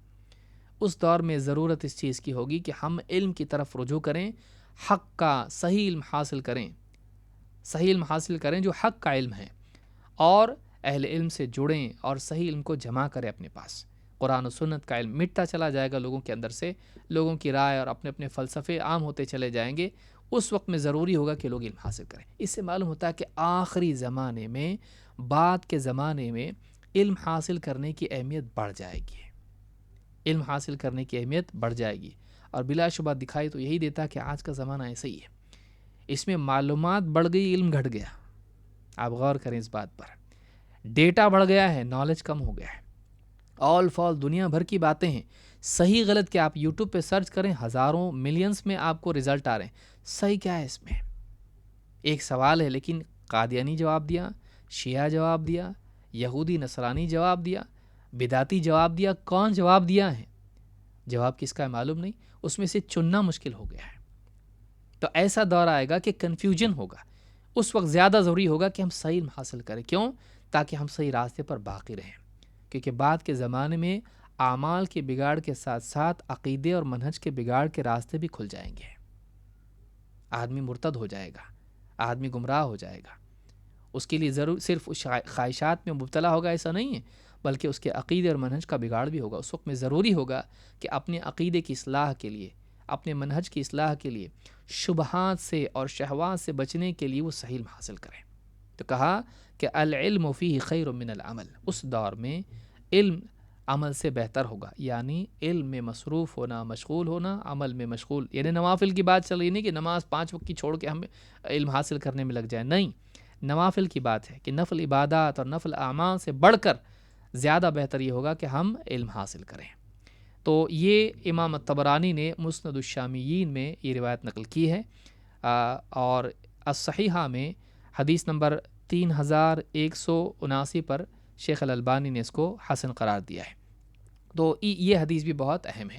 ان تمام باتوں سے یہ پہلا باب ہمارا تھا، اس میں معلوم ہوا کہ علم بہت اہم ہے، علم کے حصول میں ہم کو لگنا چاہیے اور علم حاصل کرنا چاہیے۔ آئیے آگے بڑھتے ہیں۔ نمبر 2، علم کس سے لیا جاتا ہے؟ علم علماء سے لیا جاتا ہے۔ تو علماء کی کیا فضیلت ہے؟ کیونکہ جب تک آدمی علماء کی قدر نہ کریں وہ صحیح طور سے کامیاب نہیں ہو سکتا، بلکہ کامیابی نہیں ہو سکتا ہے، صحیح طور سے کیا کہیں گے، وہ کامیاب ہی نہیں ہو سکتا ہے جب تک کہ علماء کی قدر نہ کرے۔ اللہ تعالیٰ قرآن کریم میں فرماتا ہے یرفع اللہ الذین آمنوا منکم والذین اوتوا العلم درجات، سورۃ المجادلہ آیت نمبر 11۔ اللہ تعالیٰ درجات کو اونچا کرتا ہے، اللہ تعالیٰ رفعت عطا کرتا ہے، اونچائی عطا کرتا ہے، کس کو؟ الذین آمنوا منکم، ان لوگوں کو اونچا کرتا ہے، ان کے درجات کو اونچا کرتا ہے جو تم میں سے ایمان والے ہیں۔ والذین اوتوا العلم درجات، اور وہ لوگ جو تم میں سے علم والے ہیں، یعنی تم میں سے جو لوگ ایمان والے ہیں اور تم میں سے جو لوگ علم والے ہیں، اللہ تعالیٰ ان کے درجات کو بلند کرتا ہے۔ سوال یہ پیدا ہوتا ہے کہ کیا علم والے ایمان والے نہیں ہوتے ہیں؟ جتنے بھی علم والے ہیں وہ تو ظاہر بات ہے ایمان والے ہی ہوں گے، تو اللہ نے الگ الگ دونوں کو کیوں بیان کیا؟ کیونکہ تم میں سے جو لوگ ایمان والے ہیں اور تم میں سے جنہیں علم دیا گیا ہے، اللہ ان کے درجات کو اونچا کرتا ہے۔ اہل علم نے کہا یہاں پر علماء کو عام ایمان والوں سے کاٹ کے اللہ تعالیٰ نے بیان کیا الگ سے، اس لیے کہ ان کا شرف زیادہ ہے۔ اور درجات کا جہاں ذکر ہو رہا ہے، عام مومن کے درجات جب اونچے ہوتے ہیں تو چونکہ عام ایمان والے کس وجہ سے ان کے درجات اونچے ہوتے ہیں؟ ایمان اور عمل کی وجہ سے۔ ایک ایمان والے کا درجہ اونچا کیسے ہوتا ہے؟ کسی خاندان کی وجہ سے کہ سید گھرانے میں پیدا ہوا؟ نہیں، آخرت کی جو کامیابی ہے وہ ایمان و عمل کی بنیاد پر انسان کو ملتی ہے۔ ان اکرمکم عند اللہ اتقاکم، تم میں زیادہ اللہ کے نزدیک قابل اکرام اور شرف والا وہ ہیں جو تم میں زیادہ متقی پرہیزگار ہیں، اللہ سے ڈرنے والا اور گناہوں سے بچنے والا۔ تو ایمان والوں کے درجات اونچے ہوتے ہیں اپنے ایمان اور عمل کی وجہ سے، لیکن اس ایمان کی اصلاح اور تقویت کے لیے اور ان اعمال کی اصلاح اور ان اعمال پر مداومت کے لیے عام اہل ایمان محتاج ہوتے ہیں علماء کے۔ علماء ان کو بتاتے ہیں صحیح عقیدہ کیا ہے، غلط عقیدہ کیا ہے۔ علماء ان کو بتاتے ہیں کہ ایمان کی تقویت کیسے حاصل ہوتی ہے۔ علماء ان کو بتاتے ہیں کہ سنت کیا ہے، بدعت کیا ہے۔ علماء ان کو بتاتے ہیں کہ اعمال برباد کیسے ہوتے ہیں اور اعمال کی حفاظت کیسے ہوتی ہے، اور اعمال جب چھوٹ جائیں تو ان کا تدارک کیسے ہوتا ہے، اس کے لیے بھرپائی کیا ہوتی ہے۔ علماء کی رہنمائی کی وجہ سے اہل ایمان اپنے عقیدے اور اپنے عمل کی اصلاح کرتے ہیں، بہتر عقیدہ اور بہتر عمل والے بنتے ہیں، اونچے درجات جب ان کے ہوتے ہیں۔ ان علماء کی رہنمائی سے جب بنے ہیں ان کا سارا ثواب علماء کو جاتا ہے، اور جو درجہ ان کا ہوا ان کے اپنے عمل اور رہنمائی کا عمل وہ اور اوپر چلے جاتے ہیں، کیونکہ اس نے تو اپنے ایک کا عمل کیا، علماء نے 10 کو عمل سکھایا، ان سارے 10 کا ثواب ان کو ملتا ہے، تو ان کے بھی اعمال، ان کا ثواب، ان کا اجر بڑھ گیا، اور اجر کی وجہ سے ان کا درجہ بھی بڑھ جاتا ہے، نہ صرف مال کے اعتبار سے بلکہ حال کے اعتبار سے بھی، کیونکہ علم اپنی ذات میں ایک شرف ہے۔ دنیا میں جو آدمی اللہ کو جتنا زیادہ جانتا ہے، اتنا زیادہ اللہ کی معرفت، اللہ کا خوف، اللہ سے محبت، اللہ پر یقین، اللہ پر توکل، اللہ سے امید، یہ سارے جو کیفیات ہیں، اللہ کی خشیت و خوف، یہ ساری کیفیت اس آدمی کو نصیب نہیں ہو سکتی جو واقعی اللہ کو ویسا نہیں جانتا ہے جیسا یہ جانتا ہے۔ تو نہ صرف انجام کے اعتبار سے اونچے مرتبے پر وہ ہوتا ہے، ہائی لیول لائف جیتا ہے جنت میں، بلکہ دنیا میں بھی اس کی زندگی کا لیول اور اس کی زندگی کا معاملہ دوسروں سے اونچا ہوتا ہے۔ وہ اعلیٰ سطح کی زندگی دنیا میں بھی جیتا ہے، کیوں؟ اس علم کی وجہ سے جو اس کے سینے میں ہے۔ تو یہ جو چیز ہے، یہ علماء کو میسر ہوتی ہے۔ اونچے درجات دنیا میں اور آخرت میں اللہ تعالیٰ علم والوں کو عطا کرتا ہے۔ تو اللہ نے علم والوں کو الگ سے کاٹ کے بیان کیا، یہ ان کا فضل ہے، یہ ان کی فضیلت ہے، اگرچہ ایمان والوں کی بھی فضیلت ہے، لیکن ان سے بڑھ کے علم والوں کی فضیلت ہے جو ایمان والے ہیں۔ اسی طرح سے اللہ کے نبی صلی اللہ علیہ وسلم نے عابد پر فضیلت دی ہے، عبادت گزار جو ہوتا ہے لیکن علم کے میدان میں کچھ نہیں کرتا ہو، اس سے بڑھ کر وہ ہے جو علم کے میدان میں خدمت انجام دیتا ہے، لوگوں کی رہنمائی کرتا ہے، عالم ہوتا ہے۔ اللہ کے نبی صلی اللہ علیہ وسلم فرماتے ہیں، فضل العالم علی العابد کفضل علی ادناکم، عالم کی فضیلت عابد پر ایسی ہے جیسے میری فضیلت تم میں سے ادنا شخص پر، ایک عام مسلمان، اس پر رسول اکرم صلی اللہ علیہ وسلم کی فضیلت جیسی ہے، آپ نے کہا کہ عابد پر عالم کی فضیلت ایسی ہے۔ ان اللہ عز وجل وملائکتہ واہل السماوات والارض، خود اللہ تعالی اور اس کے فرشتے اور آسمان و زمین والے، حتی النملۃ فی جحرہا، یہاں تک کہ اپنے بل میں موجود چونٹی، وحتی الحوت، یہاں تک کہ پانی میں موجود مچھلی، لیصلون علی معلم الناس الخیر، لوگوں کو خیر کا علم سکھانے والے کے لیے یہ صلات بھیجتے ہیں۔ اللہ تعالیٰ ان لوگوں کی تعریف کرتا ہے جو لوگوں کو خیر سکھاتے ہیں، اور فرشتے اللہ تعالیٰ سے رحمت اور مغفرت کی دعا کرتے ہیں ان کے لیے جو لوگوں کو خیر سکھاتے ہیں، معلم الناس الخیر، لوگوں کو خیر کی تعلیم دینے والے۔ اور نہ صرف فرشتے بلکہ آسمان و زمین کی مخلوق، اور اسی طرح سے بلوں میں موجود چوٹیاں اور پانی میں موجود مچھلیاں ان لوگوں کے لیے خیر کی دعا کرتی ہیں، ان کے لیے مغفرت اور رحمت کی دعا کرتی ہیں۔ تو ایک عالم کتنے اونچے مقام پر ہے، آپ غور کریں کہ مخلوقات اس کے لیے دعا کرتی ہیں، کیوں؟ اس لیے کہ وہ لوگوں کو خیر کی تعلیم دیتا ہے۔ تو یہاں پر عالم کی فضیلت بھی بیان کی گئی اور لوگوں کو خیر سکھانے والے کی فضیلت بھی بیان کی گئی، کیوں؟ اس لیے کہ واقعی عالم وہ جو خیر سکھائے، وہ نہ علم کو روک کے رکھے اور نہ بتائے، تو اس کے لیے وعید ہے، آگے انشاءاللہ وہ بھی آئے گی آنے والے دروس میں۔ اسی طرح سے اللہ رب العالمین نے علماء کو گواہ بنایا اپنی توحید کا، جو دین میں سب سے مرکزی اور بنیادی چیز ہے، جس کے بغیر دینداری کا اور اسلام کا تصور بھی نہیں ہو سکتا ہے۔ اللہ تعالیٰ فرماتا ہے، شہد اللہ انہ لا الہ الا ہوا والملائکۃ واولو العلم قائما بالقسط لا الہ الا هو العزیز الحکیم، سورہ آل عمران آیت نمبر 18۔ اللہ فرماتا ہے، اللہ تعالیٰ خود گواہ ہے اس بات کا کہ اللہ کے سوا کوئی عبادت کے لائق نہیں، اور اسی کے ساتھ اس کے فرشتے بھی اور علم والے بھی اس بات کے گواہ ہیں۔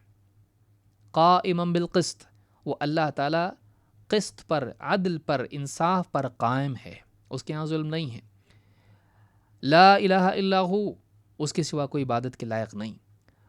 العزیز الحکیم، وہ بڑا زبردست غلبے والا ہے، حکمت والا ہے۔ آپ دیکھیے، یہ ایک ایسی آیت ہے جس میں لا الہ الا اللہ یا لا الہ الا ہو 2 مرتبہ آیا ہے۔ اللہ تعالیٰ نے 2 مرتبہ اس بات کو کہا ہے کہ اللہ کے سوا کوئی عبادت کے لائق نہیں، اور اس میں اللہ تعالیٰ نے خود اپنی گواہی کے ساتھ، اپنے فرشتوں کی گواہی کے ساتھ علماء کی گواہی کو شامل کیا ہے کہ توحید کے گواہ کون ہیں؟ جاہل ہو سکتے ہیں، توحید کے گواہ اللہ تعالیٰ نے علم والوں کو، کیونکہ توحید تمام تر عقیدے کا مسئلہ ہے۔ پھر اس کے بعد اعمال اس کے ضمن میں آتے ہیں، شرکیات، اصل جو شرک شروع ہوتا ہے وہ قلب کی سطح پر ہوتا ہے، اس کے بعد وہ عملی زندگی میں آتا ہے۔ توحید شروع ہوتی ہے قلب کی سطح پر، اللہ کو اپنے دل کی گہرائیوں کے ساتھ سچا معبود مان لینا اور اللہ کے سوا دوسرے تمام تر معبودوں کا انکار کرنا۔ یہ قلب سے شروع ہوتا ہے، پھر اقرار اور پھر زندگی میں عمل اس کا آتا ہے۔ تو یہ جو گواہی ہے علم کے بغیر ممکن نہیں ہو سکتی ہے۔ شرک کا رد آپ کیسے کریں گے؟ شرک کا رد آپ کر سکتے ہیں علم کے ذریعے سے، کلام کے ذریعے سے، لیکن وہ کلام اگر علم پر مبنی نہ ہو تو وہ عبث ہے، وہ خود گمراہی کی طرف لے جا سکتا ہے۔ تو علماء کو اللہ تعالیٰ نے توحید کا گواہ بنایا، یہ خود علماء کی بہت بڑی فضیلت ہے۔ دیکھیے دین کی کتنی باتیں اس میں، دین کی سب سے اہم چیز توحید، اس کا گواہ علماء کو بنایا، پھر اپنے اور فرشتوں کے ساتھ ان کو گواہ بنایا۔ یہ علماء کی تعدیل و توثیق ہے، یہ اس بات کی علامت ہے کہ اللہ تعالیٰ کے نزدیک علماء قابل اعتماد لوگ ہیں، کیونکہ گواہ اس کو بناتے ہیں جو دو صفات کا حامل ہوتا ہے۔ ایک، اس کے پاس واقعے کا، معاملے کا علم ہو، تبھی تو گواہ بنے گا، معلوم ہی نہیں اور گواہ بن رہا ہے نہیں۔ دو، وہ قابل اعتماد ہو، جھوٹے کو، دھوکے باز کو، غیر معتمد انسان کو گواہ نہیں بنایا جاتا ہے۔ اللہ تعالیٰ نے دین کی اتنی بڑی امانت والی چیز توحید، سب سے عظیم الشان چیز جس کے بغیر دین کا تصور نہیں، اس کے لیے علماء کو گواہ بنایا۔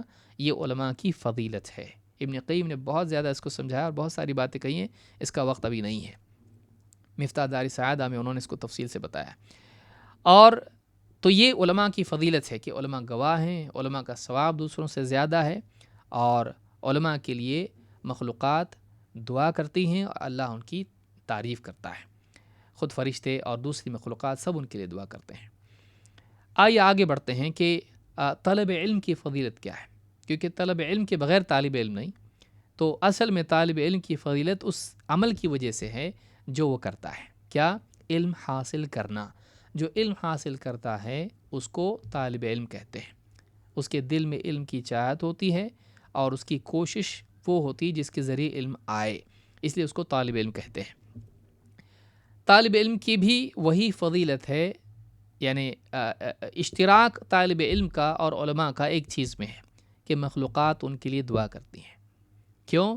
اس لیے کہ عالم بھی علم میں مشغول ہے اور اسی کے ساتھ ساتھ طالب علم بھی اس علم میں مشغول ہے، اور اگر مداومت کے ساتھ وہ علم میں چلتا رہا تو ایک دن وہ بھی آئے گا کہ وہ بھی عالم بنے گا اور لوگوں کو دین سکھائے گا۔ تو اس اعتبار سے وہ اسی راستے پر ہے جس راستے پر عالم تھا اور ہے۔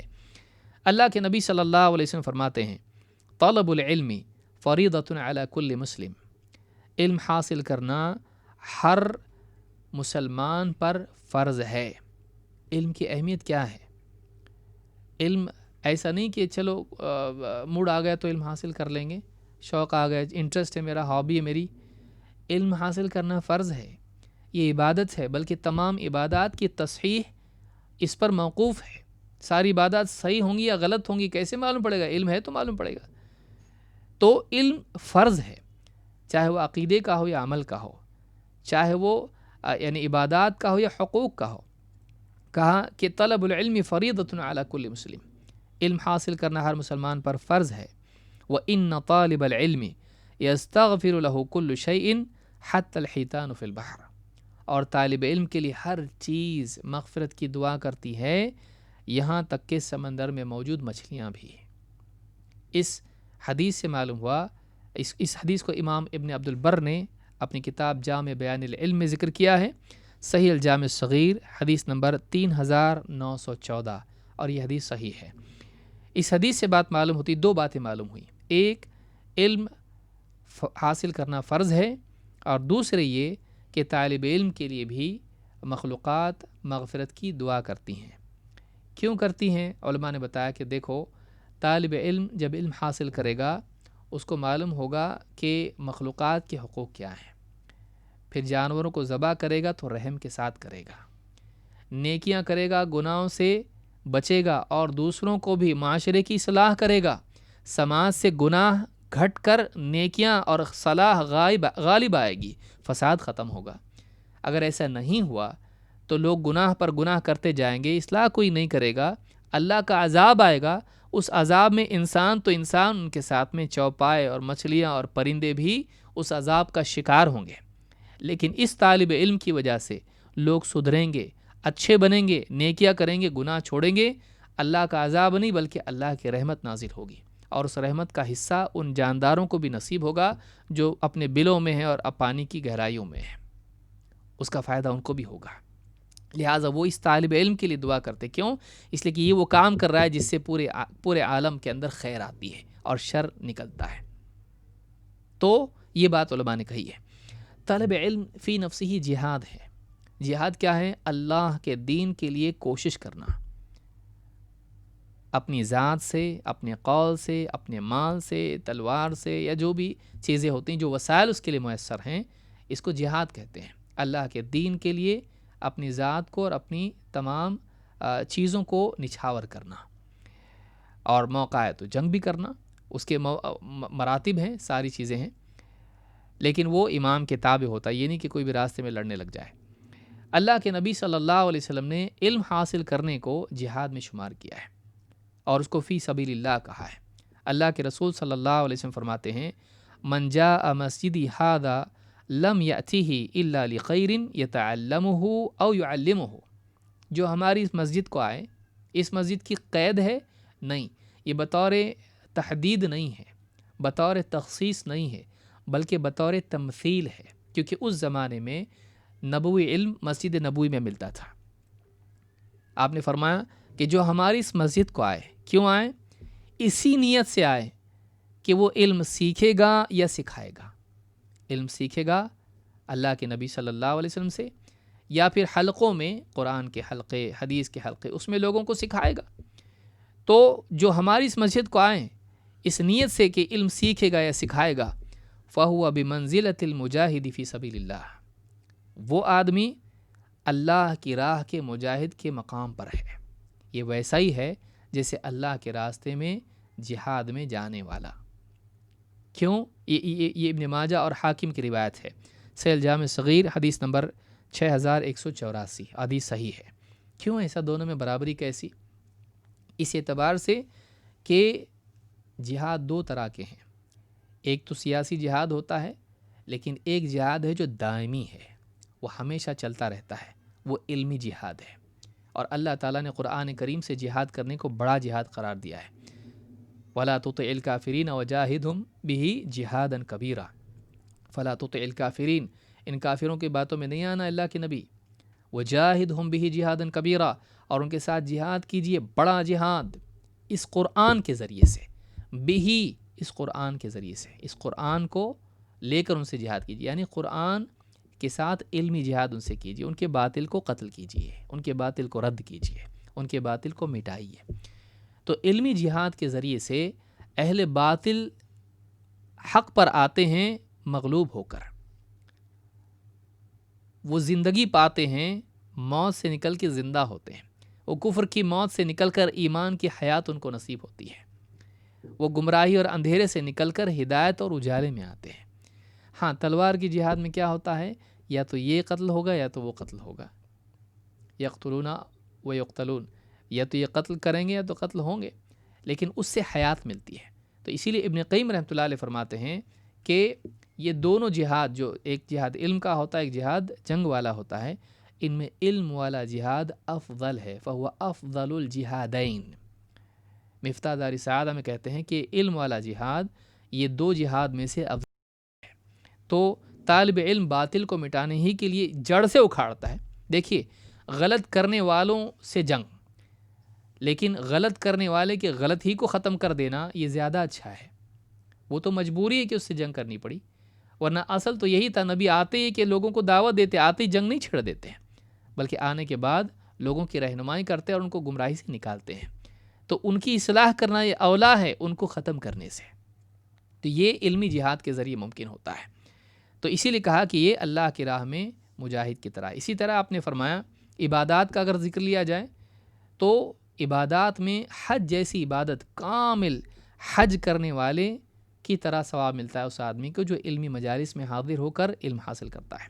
اللہ کے نبی صلی اللہ علیہ وسلم فرماتے ہیں، من غدا الی المسجد لا یرید الا ان یتعلم خیرا او یعلمہ، جو آدمی صبح سویرے مسجد جائے اس نیت سے کہ وہ یا تو علم سیکھے گا، خیر کا علم حاصل کرے گا، یا پھر لوگوں کو خیر کی تعلیم دے گا۔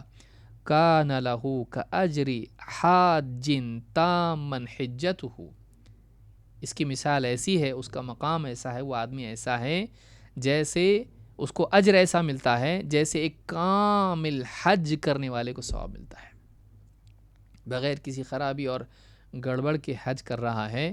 یہ جو ثواب ہے یہ اس شخص کو ملتا ہے جو یعنی علمی مجلس میں حاضر ہو رہا ہے، خصوصاً اس زمانے میں مساجد میں ہوتا تھا، اور اس سے یہ بھی معلوم ہوتا ہے کہ علمی مجالس کی بہتر جگہ مساجد ہے، علمی مجالس کے لیے بہتر جگہ مساجد ہے، لیکن اگر کوئی عذر ہو گھر میں یا کہیں اور بھی حاصل کرے تو اس میں بھی کوئی قباحت یا برائی نہیں ہے، لیکن اصل جگہ وہ ہے اس کی۔ امام الطبرانی نے الکبیر میں اس کو روایت کیا ہے، اور صحیح ترغیب میں شیخ الالبانی نے اس حدیث کو حسن صحیح کہا ہے، یہ حدیث 86 نمبر پر موجود ہے۔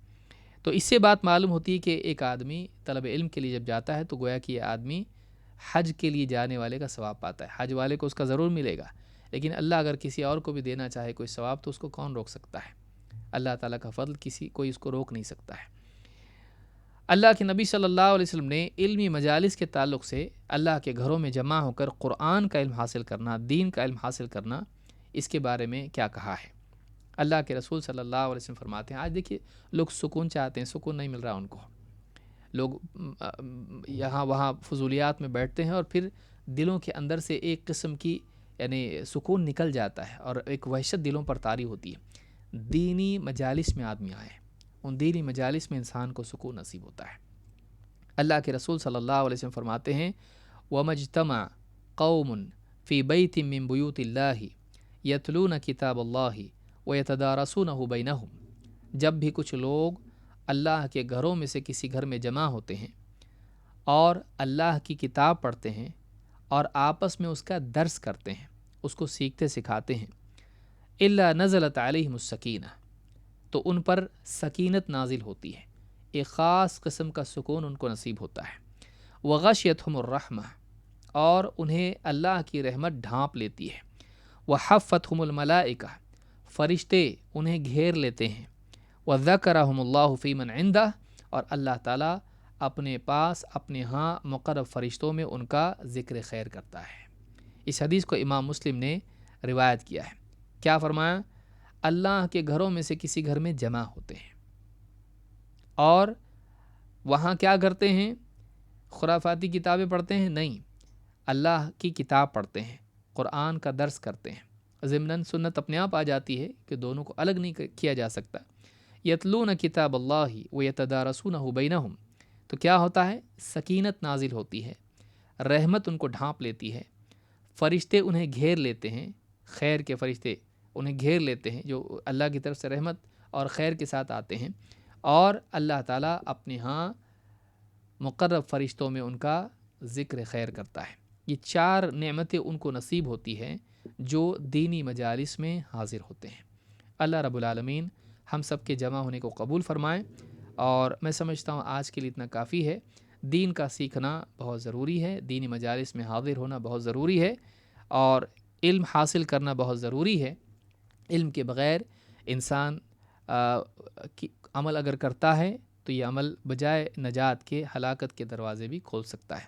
لہٰذا ایک شخص کے لیے، ہر مسلمان کے دل میں علم کی تعظیم ہونا چاہیے، علماء کی تعظیم ہونا چاہیے، طالب علم کی تعظیم ہونا چاہیے، اور خود ان میں سے جو بھی بن سکتا ہے وہ بننے کی کوشش کرنا چاہیے، وہ طالب علم بنے، اور علم حاصل کرتے کرتے اگر اللہ نے اس کو موقع اور اس کو اگر اللہ نے توفیق دی تو واقعی وہ دوسروں کی رہنمائی بھی کر سکتا ہے، وہ عالم بن سکتا ہے، اور عالم بھی ہمیشہ طالب علم رہتا ہے، کیونکہ علم کی کوئی حد نہیں، وہ فوق کل ذی علم علیم، ہر علم والے سے اوپر ایک علم والا ہوتا ہے۔ ابن عباس رضی اللہ تعالیٰ عنہ اس کی تفسیر میں فرماتے ہیں کہ ہر علم والے سے اوپر اوپر اپ سے اوپر اس سے اوپر سب سے اوپر اللہ رب العالمین ہے جو سب کو جاننے والا ہے، تو ہر بندے سے زیادہ جاننے والا ہوتا ہے۔ اس لیے زندگی بھر آدمی طالب علم بنا رہے اور علم حاصل کرتا رہے، علم سے دور نہ جائے، علم سے دور نہ جائے، علم کے بغیر انسان کے لیے نجات کا تصور نہیں۔ لہٰذا ان دروس میں، آنے والے دروس میں انشاءاللہ ہم علم کے آداب کیا ہیں، ٹھیک ہے علم تو چاہیے لیکن کیسے؟ تو بہت سارے طلبہ غلط راستہ اپناتے علم کے لیے اور غلط اخلاق اور اوصاف کے سے متصف ہو کر علم حاصل کرتے ہیں. یہ بڑا ضرر اور نقصان ہے. لہٰذا ضروری ہے کہ طالب علم علم کے راستے میں کچھ چیزوں کا خاص لحاظ کرے. وہ کون سی چیزیں ہیں؟ آنے والے دروس میں انشاءاللہ انہی چیزوں کا ہم مطالعہ کریں گے، ان کو سمجھنے کی کوشش کریں گے. اللہ رب العالمین سے دعا ہے کہ ہم سب کے بیٹھنے کو قبول فرمائیں اور مزید علم حاصل کرنے والا ہم سب کو بنائے اور اس کے مطابق عمل کرنے والا بنائے. اقول ھذا واستغفر اللہ لی ولکم.